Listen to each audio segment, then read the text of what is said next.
My sister Megan drugged my tea, shaved my head while I slept, and posted the footage online, just days before my biggest deposition. She called it content. I called it the start of her downfall. And when she stepped into court, she had no idea the judge she needed to impress was my fiancé. I'm staring at my reflection. What's left of it? My scalp is patchy, raw, and stinging from antiseptic. The soft overhead light in the garage kitchen buzzes faintly, almost like it's mocking me. I run my fingers gently across the uneven terrain of my head, flinching. Each touch reignites the realization. Megan did this. Last night she handed me a mug of steaming chamomile tea. "Try this new blend," she said sweetly. "All teeth and gloss. Melatonin and lavender. You'll sleep like a cloud." I should have known. I woke up on the pull-out couch in the garage suite, our shared, temporary space, while Dad's estate lawyers worked out the property line drama. And as I sat up, I felt it. Air on my scalp. Cold. Exposed. Wrong. My hair, my long, thick, dark brown hair that I'd kept pristine since high school mock trial team, was gone. I'd barely made it to the mirror when the scream left my throat. A guttural, animal sound I didn't know I had in me. Megan appeared at the door, holding a phone. Already filming. "Oh my God, Erica," she laughed. "Relax. It's a prank, you're fine." I wasn't fine. "You shaved my head," I whispered, reaching for the sink edge to steady myself. "The deposition's today. You knew." She grinned. "I thought you'd take it better. You're always so chill." Chill, that's what they always called me. Quiet Erica, steady Erica. The one who doesn't fight, doesn't cry, doesn't embarrass the family. Well, I wasn't chill now. I lunged. She squealed, dodging behind the counter. "God, it's just hair. And you looked like you needed a rebrand anyway." I froze, heart pounding. "You did this because of Marcus." Her smirk twitched. "You knew he was the judge for the case. You knew I interned for him. You." She cut me off with a toss of her platinum curls. "So what? It's not like you guys were ever a thing. Besides, a judge is supposed to be impartial." I stared at her, my mouth open, words stalling at the base of my tongue. Not because of what she said, but because I realized she didn't know. She didn't know Marcus was more than just a judge I once interned for. She didn't know we'd been quietly dating for 3 years, that we got engaged 6 weeks ago, that the ring was hidden in a locked drawer under my briefs and case notes. Megan didn't know, and I wasn't about to tell her. Not yet. She flounced away, muttering something about doing her makeup. I sat back on the couch, hands trembling, heart slow cooking in fury. My scalp throbbed, still tacky with antiseptic. I remembered Marcus telling me once, court isn't just law. It's optics too. He wasn't wrong. And Megan knew that. I picked up my phone and opened TikTok. First thing on my feed, Megan's account. A fresh post. #lowdown challenge. A montage. Clip 1. Me passed out on the couch, mouth slightly open. Clip 2. Megan holding clippers like a trophy. Clip 3. My half-shaved head, a bright filter slapped over it. Caption: serving Supreme Court skinhead chic. The sound was some sped-up remix of a courtroom gavel bang. My jaw clenched so tight I thought a molar might crack. And right there in the comments, glowing like rot under a microscope. Sisters being silly again, sparkling heart. From Mom. No. Not this time. I texted Megan. Delete it. Now. She replied with a laughing emoji and a screenshot of the post hitting 14K views in under an hour. Too late, boss lady. You're trending. Boss lady. That's what she used to call me mockingly when I worked 70-hour weeks in my paralegal job and paid half her rent. The same job that made it possible for her to float through failed influencer rebrands and quote cosmetics consulting without ever learning how to check a bank statement. I stood there, phone still in my hand, staring at the blinking cursor in our thread. My reflection, a stranger, stared back at me from the toaster's chrome. This wasn't just a prank. This was sabotage. And it wasn't over. That morning, the garage reeked of hairspray and cinnamon Pop-Tarts. I sat on the edge of the pull-out bed, still in the same hoodie from last night, watching Megan prance barefoot in a silk robe, humming Lizzo like she hadn't just publicly humiliated me. "I should do a hair tutorial," she chirped. My comments are exploding. One girl asked what clipper guard I used. I said, "No guard, pure vibes." I bit down so hard on the inside of my cheek, I tasted blood. I didn't respond. Didn't flinch. That silence? It was the last breath before a courtroom storm. But Megan wasn't done. She reached for my laptop, my personal one, the one I kept locked unless I was researching cases or emailing my firm. Hey, can I check something real quick? My phone's being weird. Use your own, I said flatly. She laughed, already typing. Don't be such a gatekeeper. I stood up fast. I'm not kidding. That's my work. Too late, she sang. Already logged in. By the time I snatched it back, the damage was done. I didn't realize it right away, but that night, while digging through my Venmo for proof of a reimbursement, I saw the transfer. $1,800 sent to Dalton Beauty Company, her LLC, the Ghost Cosmetics brand she registered during her boss babe phase. I blinked, jaw slack. The note read, "Content costs, kiss mark." Content costs. She stole from me for a prank that turned my professional life into a joke. We were standing in the garage kitchen again when I brought it up, the same space where we shared awkward microwave dinners and tiptoed around each other's moods like minefields. I had just made an egg sandwich, nothing fancy, but the yolk was perfect, bright and slightly runny, but the first bite tasted off. Metallic. My throat felt tight. I set the sandwich down. "Where's my money?" I asked quietly. Megan looked up from her phone. "What money?" "The $1,800 you sent yourself from my Venmo." She blinked, then smirked. "Oh my God, Erica, chill. I was gonna use it for promo stuff anyway. I'm tagging you in everything. It's exposure." "I didn't ask for exposure," I snapped. "Well, you didn't ask for a shaved head either, but you're still alive." That's when I lost it. "You drugged me with melatonin. You filmed me without consent. You stole from me. And you think this is all just cute?" She rolled her eyes, not even flinching. "God, you're always so dramatic. You act like I shaved your soul." I stepped closer, my voice low and even. "Return the money, delete the videos, and stay out of my accounts." But Megan just smiled, smug and untouchable. "Or what? You'll sue me? You're not even a real lawyer." I didn't respond, just stared.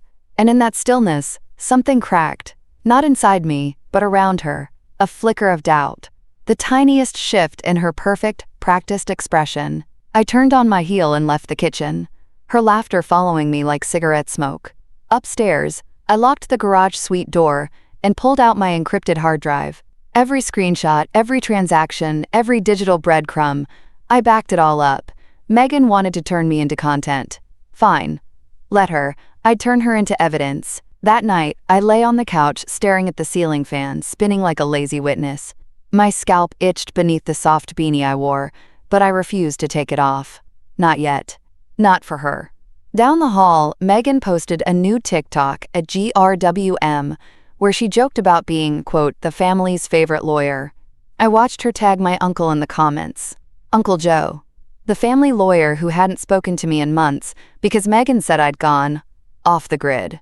She was playing chess with my reputation. And I was about to flip the board.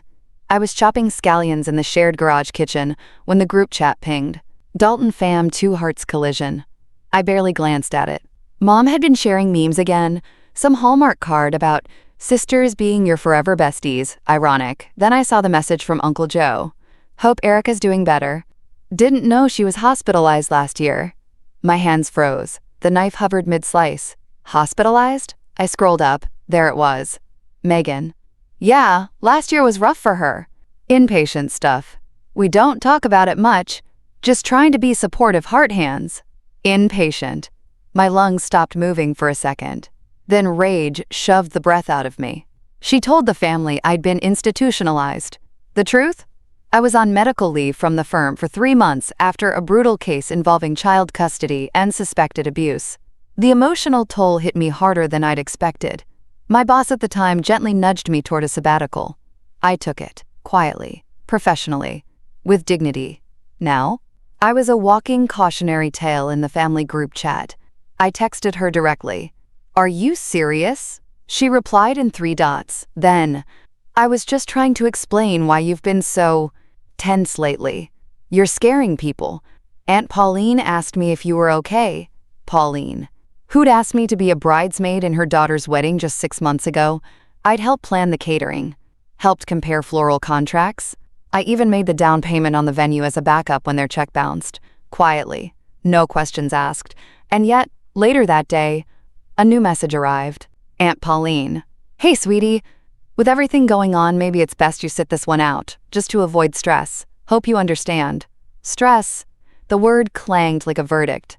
I didn't reply. I didn't cry.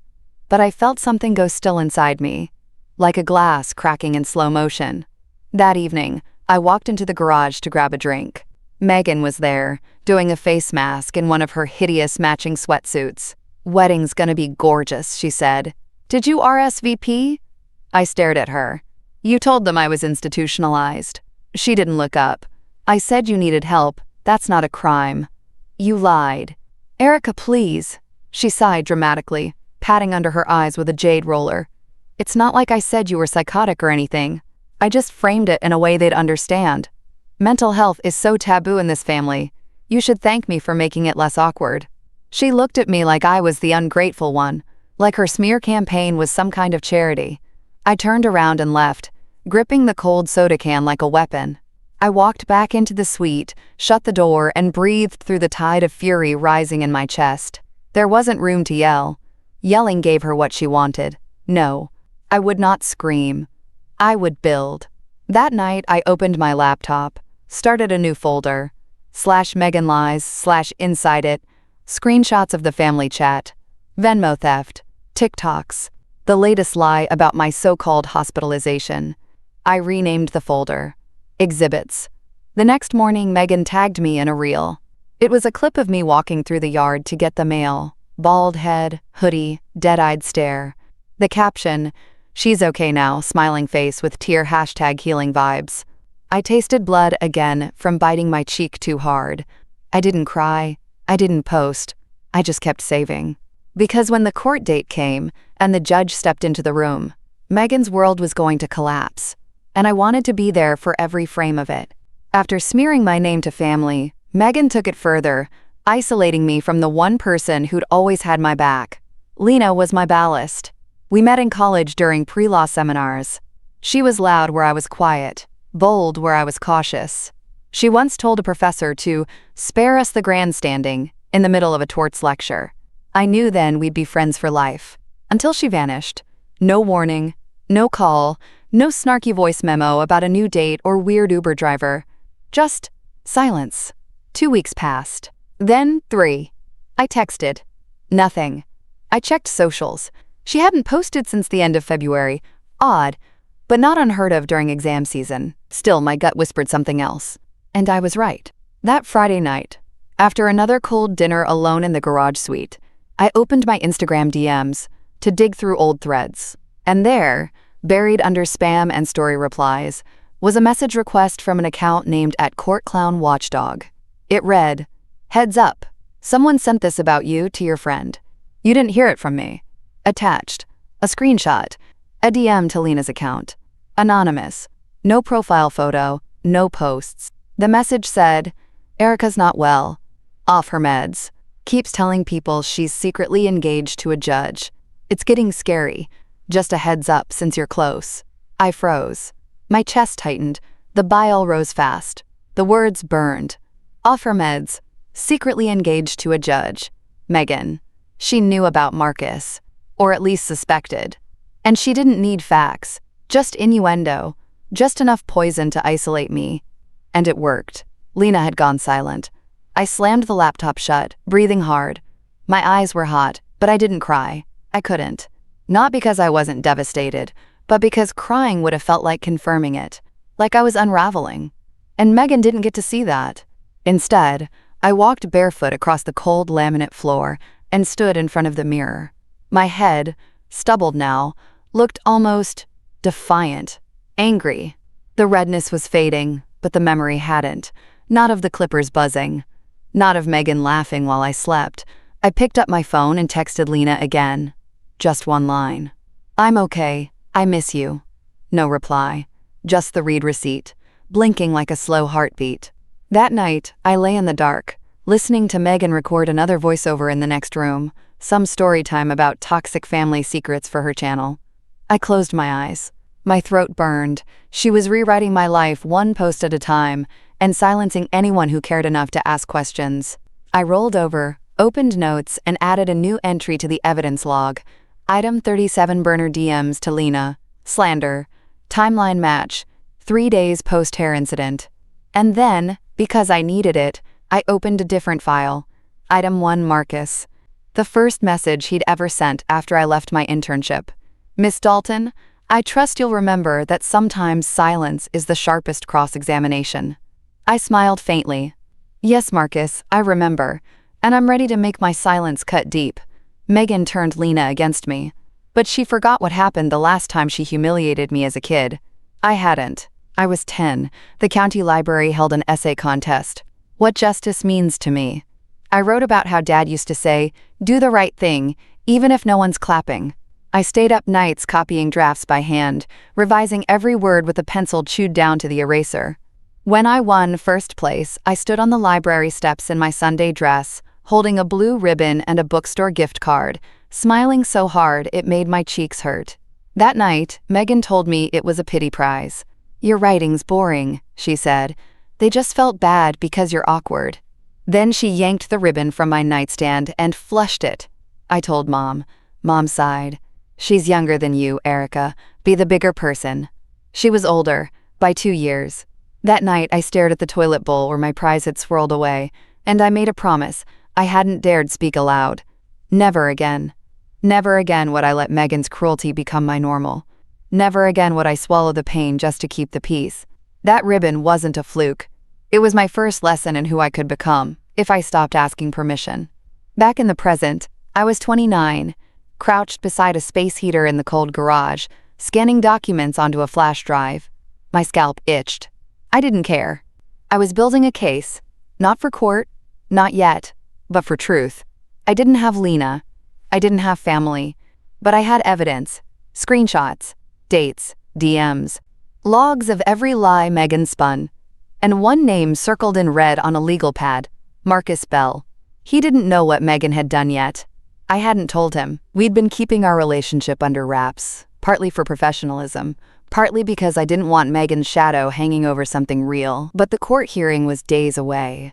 Megan's frivolous lawsuit over a frozen inheritance check had become a circus of brand exposure for her. She wanted to look powerful. She wanted to look right. And she'd shaved my head to make me look unstable. She was betting everything on appearances. I was betting on facts. Later that night, Mom called. I let it ring. Then she texted. Mom, saw your cousin's engagement photos. Megan says you're not doing well. Come by, we can talk. No, I'm sorry. No mention of the money stolen. The lies told. The TikToks filmed while I bled dignity online. Just a polite, veiled nudge. Come clean up the mess. I didn't reply. Instead, I dug out an old USB drive from my paralegal days. I labeled it Exhibit A, edited. On it, a curated package of Megan's clips. Videos of her gloating, joking, even shaving my head, paired with timestamps and transcripts. Not rage. Not revenge. Receipts. By midnight, I was done. I sat back in the creaky office chair, shoulders aching but mind clear.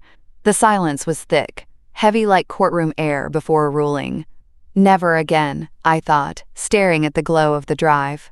Megan thought she'd buried me in ridicule, but I was done burying the truth. With the past fueling my fire, I started building my case, quietly collecting everything Megan never thought I'd have the nerve to use. The air conditioning hummed like courtroom static. I sat cross-legged in the dim garage suite, my laptop propped on a crate of old law textbooks, the only light coming from my iPad screen. Megan had taken everything else, dignity, trust, even my laptop once, but she didn't know I had a second encrypted drive, one she hadn't touched. She never looked twice at anything labeled Legal Drafts 2021. She only cared about the shiny stuff, and that's why she never saw me coming. I labeled every file meticulously. Exhibit A, haircut footage from her TikTok, with original post date. Exhibit B, screenshot of the $1,800 Venmo transfer, captioned content costs kiss mark. Exhibit C, Burned TikTok account names used to message Lena, Exhibit D, chat log with Aunt Pauline after the inpatient lie spread. This wasn't revenge. This was insurance. Because Megan was set to appear in court in 4 days over her inheritance lawsuit, claiming emotional distress, claiming I'd tried to block her access to her rightful portion of our father's frozen assets. But she didn't know the judge had changed. She didn't know it was Marcus. He'd only been reassigned a week ago. I hadn't told him what happened. Not yet. I wanted the moment to be clean, official, courtroom sanctioned. I wanted Megan to walk into that hearing in her usual fake confidence, smug and camera ready, and I wanted her to see him step through that door, the man she'd tried to impress, the man she thought she could manipulate, the man who happened to be my fiancé. I clicked open the drive's folder tree one more time, triple-checking everything. No gaps. No missed files. The heater clicked once and fell silent. In the quiet, I could still hear Megan's voice from earlier that day, laughing in a FaceTime call, probably to some brand rep or a sleazy PR bro she thought could get her viral again. She said, "You don't get it. When I win this, I become legit. This lawsuit is like my era, her era." She was turning our father's disputed estate into a launch pad. I stood slowly, stretched, and walked barefoot to the garage mini fridge, pulled out a can of lime seltzer, popped the tab, and pressed the cold metal against my temple. Relief. A moment of clarity. Because this quiet work in the shadows, was the real prep. Not some half-baked reel or sisters being silly narrative. This was my cross-examination. She just didn't know it yet. My phone buzzed. "Marcus, long week? Got off the Montgomery case early. Call when you're clear." I stared at the screen for a beat too long. Part of me wanted to tell him, lay it all out, but no, he needed to see it with the same clean shock I'd lived through. He needed to see her cruelty, not just hear about it. So I replied, 4 more days. See you in court. Short, precise, deliberate. I placed the phone down gently beside the USB drive. Together, they looked like evidence and verdict. The scalp beneath my hoodie prickled, not from shame anymore, but from purpose. Megan thought I was unraveling. She didn't know I was sharpening. I compiled everything, ready to let Megan walk straight into her own undoing, face to face with the man she thought was her audience. 4 days passed like they were etched in glass. I barely spoke, barely slept. I lived in that thin, sharp space between anticipation and restraint. Not vengeance. Strategy. Marcus didn't call again. I didn't expect him to. We had a rule. No personal conversations the week of any active hearing. And even though he didn't know he'd be overseeing a case where the plaintiff shaved his fiancé's head on video, I trusted him to treat it like any other. Cold facts. Firm lines. Megan, meanwhile, was basking. Her TikTok had jumped another 10,000 followers after she posted a raw healing moment clip, her misty-eyed whisper-talking about how hard it was growing up in Erica's shadow. She held up a tiny crystal and said it helped with emotional parasites. The top comment, "You're the strong one. Don't let jealous people dull your sparkles." Mom commented a heart emoji. Sylvia, our mother, liked it 3 times by accident, then sent me a text at midnight. "You know your sister is sensitive. She didn't mean harm." I left it unread. 3 days out, Megan borrowed the garage microwave to heat up collagen gummies. I was on the couch reviewing my evidence file on the iPad. She didn't even glance at me. "You should come to court," she said casually, her reflection bouncing off the microwave door. "So you can apologize on the record. Judges eat that up." I turned the page on a photo, her hand holding the clippers, smiling like it was her birthday. Captioned, "She'll thank me later." "You're gonna embarrass yourself," I said, quiet and final. She laughed. "Please, I already have my speech. Gonna talk about healing and forgiveness and sisters? You think anyone wants to hear about your encrypted spreadsheets? People love a redemption arc." I stood up. She flinched, just slightly when she saw my face. Calm, unreadable. "You're not the protagonist, Megan. You're just the setup." She blinked. Then I left her standing there, holding a pink bowl of melted vitamins. The night before court, I laid everything out. Printed exhibits, labeled folders, formatted video stills. Not for submission, just clarity. If Marcus needed them after recusal, they'd be airtight. If he didn't, well, I had contingencies. At 11:43 p.m., Sylvia texted again. "Please don't humiliate your sister tomorrow. It'll reflect poorly on all of us. All of us. Not, what she did was wrong. Not, are you okay? Just fear of scandal. I locked my phone in the drawer. No texts, no noise. Just the quiet weight of everything they never said, and the truth they were about to choke on. The courtroom was silent, until Marcus stepped in, and Megan realized too late that the judge she tried to charm was already mine. The courtroom smelled like cold marble and worn leather. Quiet tension soaked into every surface. I sat in the third row, hoodie down, head bare. Let them see. I wasn't hiding anymore. Megan waltzed in like it was her movie premiere. Fake Gucci belt. Nude pumps too big for her. Blowout curled like courtroom waves. She strutted up to the plaintiff's table with a laminated printout of her statement, which I knew she'd typed using AI. I saw the watermarked font still bleeding through the corners. She gave a little half wave to the bailiff, who didn't blink. Mom, Sylvia, sat behind her, lips pursed, Chanel brooch trembling slightly on her cardigan. Her eyes darted toward me, but I didn't look back. Not once. Then the bailiff stood. All rise. Megan smoothed her skirt, breath held. Ready. The door opened, and Marcus walked in, her breath audibly caught. He moved with the same steady confidence I'd watched for years. Shoulders square, jaw clean-shaven, the kind of presence that made people sit straighter just by entering the room. Megan's mouth parted. She leaned toward her attorney and whispered, "Why's he?" Then Marcus spoke. "This is case number 42D311. Megan Dalton versus Erica Dalton. Preliminary review over disputed inheritance asset hold and petition for emotional distress damages." His voice didn't waver. He glanced across the room, and our eyes locked, just for a breath. Just enough to feel the gravity shift. Then came the hammer. "Full disclosure for the court record. The defendant is my fiancé." Gasp. Aunt Pauline whispered, "Oh my God."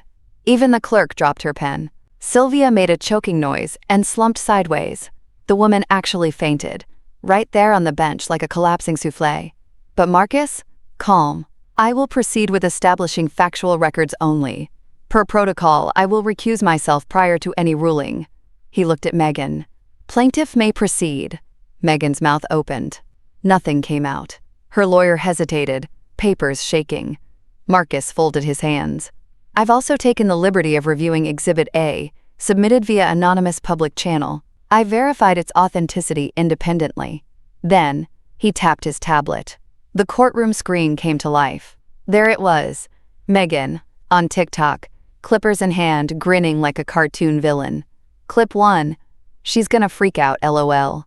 Clip 2, me, unconscious, head half-shaved. Clip 3, #lowdown challenge, #sisterlove, #Supreme Court skinhead chick. The room went still. Marcus didn't blink. "This will be entered into evidence. The footage predates the suit by 5 days, which undermines any claim of post-incident trauma, especially as the plaintiff monetized the content." Megan finally croaked. "This is out of context." He looked at her. "Just once. Just long enough. Then, anything else before I recuse?" Her lawyer stuttered, tried to pivot, but the damage was done. "The footage. The caption. The judge." Marcus turned to the bailiff. "Please file my formal recusal, and notify the next presiding judge that evidentiary review is complete." He looked back at me, just a flicker of warmth in his eyes, invisible to anyone else. But I saw it. And Megan? She saw everything crumble in real time. After Marcus revealed the footage in court, Megan's case unraveled, and I finally did what I should have done years ago. Cut her off completely. Megan didn't speak to me after court. She didn't storm out. She didn't cry. She just stood there, slack-jawed in those ill-fitting pumps, as Marcus's words rang through the courtroom walls like a verdict, even if no sentence had yet been given. Her brand campaign died the next day. TikTok flagged the #lowdown challenge for bullying. A thread exposing her entire mental health redemption arc went viral on legal Twitter. Then someone linked her Venmo transaction for, quote, content costs. That $1,800? Fraud. 2 days later, her cosmetics LLC website went offline. Shopify suspended her account. PayPal froze her withdrawals. And the inheritance money? Refrozen pending investigation for misrepresentation and coercive conduct. She tried to save it. She posted a tearful apology video, holding a mug of tea and whispering, "I never wanted to hurt anyone. I was just trying to find myself." Internet fame. It changes people. Comments flooded in. "You shaved your sister's head while she slept. Girl, be serious." Mom tried damage control next. "Sylvia, can't you forgive family? She's under stress." Sylvia again, 12 hours later. "It wasn't as bad as it looked." Sylvia, after I didn't respond. "You're being cruel, Erica. She's your sister." No, I thought, staring at my locked phone screen. She was my lesson. I filed a restraining order the next morning, not because I was afraid Megan would physically hurt me. No, this was legal armor. She'd misused everything she touched, my trust, my devices, my identity. She'd doctored perception. And perception is currency. The judge granted a 6-month no-contact order, pending full civil review. When the paperwork was served, Megan posted a black square on her Instagram story and captioned it, "When people show their true colors, believe them." I didn't reply. I removed myself from the Dalton family group chat, just quietly left, no flair, no explanation. Aunt Pauline sent me a sad face. No one else said a word. The silence? That was the apology I never got. The confession they'd never say out loud. I sat in my car afterward, the Tennessee spring wind fluttering through the cracked window. The air smelled like cut grass and warm pavement. I looked down at my lap, at my stubbled scalp in the rearview mirror. No wig, no scarf, just me. I blocked Megan, blocked Mom, archived every email, cleared my Venmo history. This wasn't retreat. This was reclamation. The house no longer echoed with her fake laughs and filtered chaos. The air was mine again. And for the first time, it felt like enough. 1 month later, I traded courtrooms for quiet, restoring vintage law books in Asheville, where silence didn't mean defeat. It meant freedom. Sunlight filters through high windows, catching in the dust that dances above a stack of brittle spines. The air smells like lemon polish, old ink, and cedar shelves, a scent I didn't know I'd been craving. I'm in Asheville now, just a 2-hour drive and a lifetime away. The North Carolina Law Library offered a grant for archival assistance, people to catalog and restore pre-1900 legal volumes. It sounded like the perfect kind of invisible. A job built on care, not spectacle. A life measured in quiet pages instead of courtroom performances. It's not glamorous, but it's mine. Every morning I tie a soft scarf around my neck, not my head. My hair's growing back in patches. Fine, strong, like the underlayer of something old but resilient. I don't hide it anymore. Some days I leave the scarf off entirely, letting the sun touch every inch of my scalp. And when people look, I let them. I've got nothing left to be ashamed of. The first week here, I found a copy of Blackstone's Commentaries with a cracked leather cover and scribbled annotations in pencil. Some forgotten law student from 1894 had written, "The law is a blade, not a balm." I smiled at that. True, but incomplete. Because sometimes, when wielded right, the law is a balm. Not to comfort, but to cleanse. To cut away rot. To draw boundaries no apology can erase. Marcus came to visit last weekend. He met me in the reading room, quiet in his civilian clothes. No robe, no gavel, just soft eyes and clean hands. He didn't say anything at first, just kissed my forehead and sat beside me, thumbing through the Federalist Papers like they were love letters. We didn't talk about Megan. We didn't need to. But before he left, he looked at me and said, "You didn't flinch. Not once. I've never been prouder." That mattered more than anything else. Because now, I'm not the side character. I'm not the shadow. I'm not the cautionary footnote in someone else's influencer arc. I'm Erica Dalton.